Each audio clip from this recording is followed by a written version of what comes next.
Reddit confessions. Funny, I am an Indian American and I grew up in the US. Both my parents are very typical Indians, and growing up I had absolutely no idea what divorces were.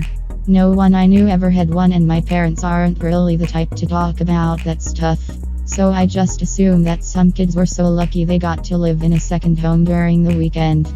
I was jealous that these kids had weekend homes and we really didn't.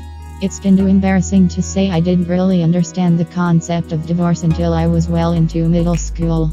Couple of years ago, me and my family were visiting my grandparents. At some point I had to go to the toilet, and as I was sitting down, I heard a weird clunk sound.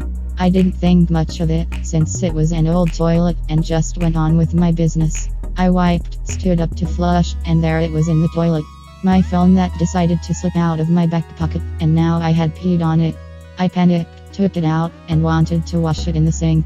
As the water was flowing, I realized what a fucking idiot I was being, and just started drying it with a towel.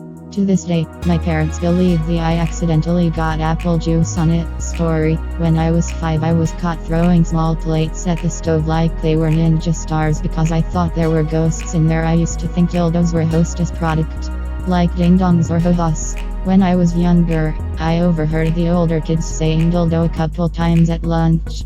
They were whispering and giggling. For years I couldn't figure out what was so funny and secretive about snack cakes. My 8-year-old put his tooth under his pillow for the tooth fairy. After he was asleep, I took $1 out of his piggy bank and put it under his pillow.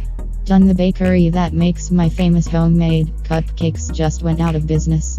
I ordered several dozen to put in my freezer so I'd have enough to keep up the charade through my kids' tenure at their school. When my kids were little, we'd sometimes change all the clocks so we could put them to bed really early. This was particularly effective at this time of year when it gets dark early. We'd pretend 3 was 5 and feed them dinner and then have them in bed at the new 7, which was actually 5. Those were my favorite days.